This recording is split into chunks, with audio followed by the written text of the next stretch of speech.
Okay, so there's a Clayface body horror movie coming up this year, and seemingly no one in this community is talking about that.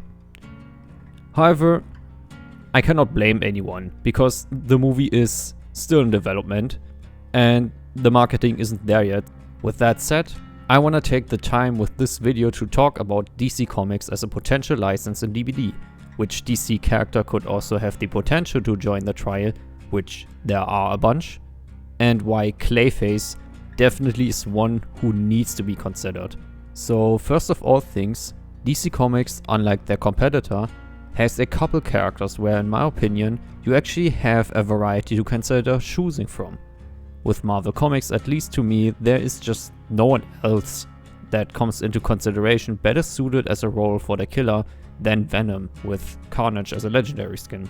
Simply because of their iconic status, and that other big name villains mostly fall under the D&D Vecna type conundrum, being like nerfed versions of themselves. Like Thanos, Ultron, or even Doctor Doom have to be brought down to fit into the trial. And also, Venom can be f***ing scary, if you do it right. The ones I named are scary on their scale of power, whilst Venom got personal. DC Comics, on the other hand, has not one, but multiple characters that I see in discussion circles being talked about. Yet, they have one thing in common, and that is that they're all Batman related. Which makes sense.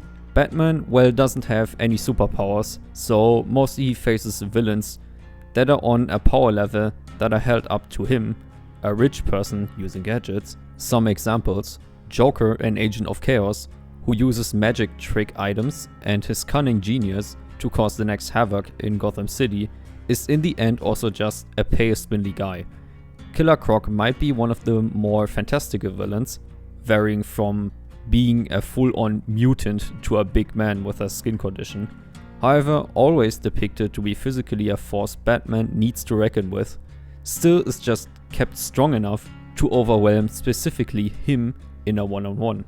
Mr. Freeze might have the capability to put Batman on ice, yet his powers are often limited by his ice cannon, and Scarecrow, one of the favorites when it comes to picking a killer best suited for a DC Comics license, as well has pretty much the same limitations.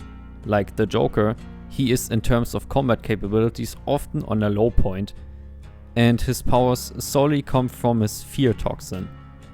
Let me know in the comments section if I should do a video on Scarecrow or any other Batman DC related characters as a potential chapter as well.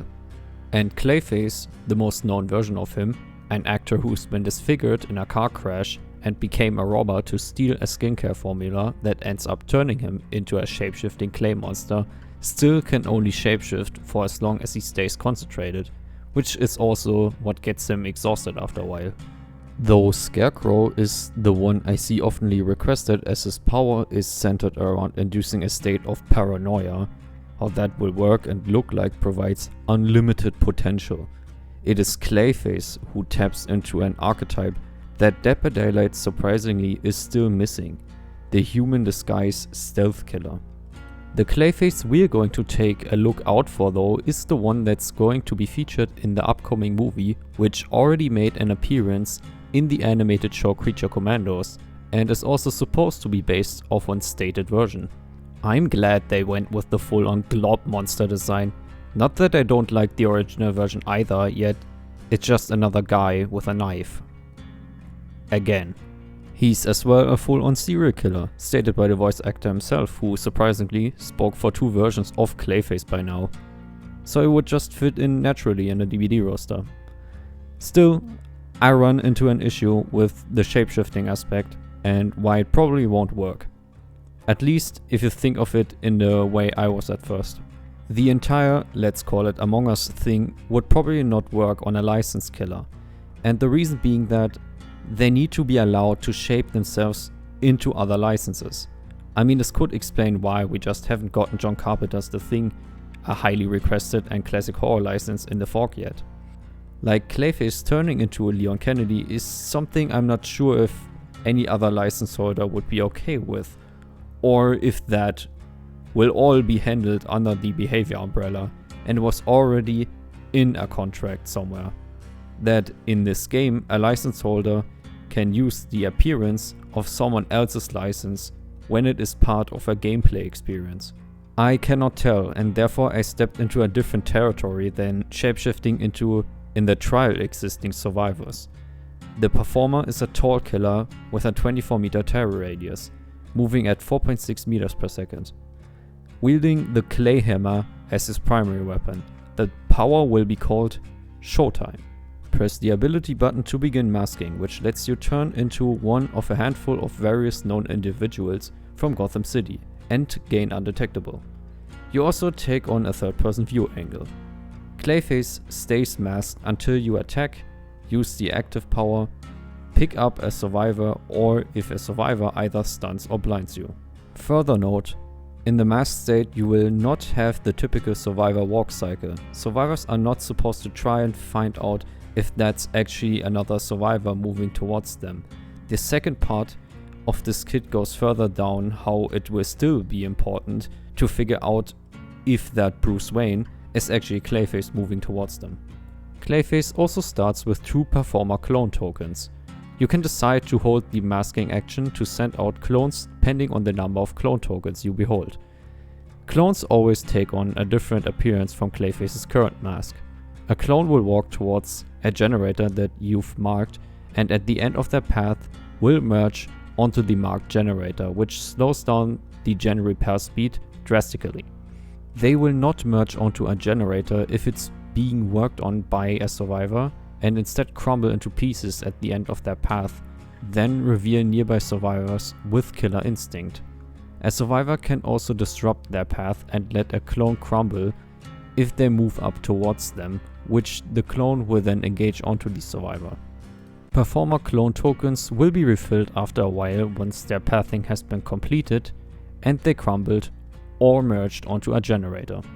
The idea being, if it's a clone, they should better just keep going, or else will be hit by a fat macro penalty if they mistake the clone as for the killer.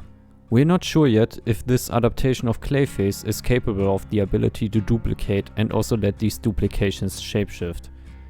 However, other adaptations have shown him to be capable of at least doing the first half of the latter, and the gimmick of turning into Bruce Wayne to Jim Gordon wouldn't have worked on its own. He would just have an undetectable with a chase power.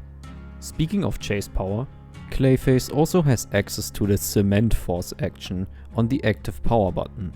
Hitting a survivor with a blast from your stretched out left arm pushes them further until they collide with an obstacle which they will then get stuck on, and throwing them to the ground when they don't collide. Think of it like if Wesker's dash was a projectile instead. Survivors you've pinned at an obstacle will have to perform a 5-second action to get rid of the clay and move again. If they free themselves before Clayface is able to hit them, they gain a 10% haste bonus for 3 seconds. For the Mori animation, I would take something that he already did try on with Eric Frankenstein, absorbing and suffocating a survivor. However, it would lack a bit of extra flair if it was just that, and would probably as well be too similar to what Frank Stone is gonna do. So he could slam the survivors side to side before consuming them. I'm not sure if the Clayface movie delivers on the potential, however my hopes are up, as pretty much all the projects that have come out since the launch of the DCU are overall well received, and I also cannot help but appreciate what's been delivered so far. If this does well, we may have a new icon of horror cinema upon us, and maybe, just maybe, a new killer to add into the roster. That's it from me, don't get lost.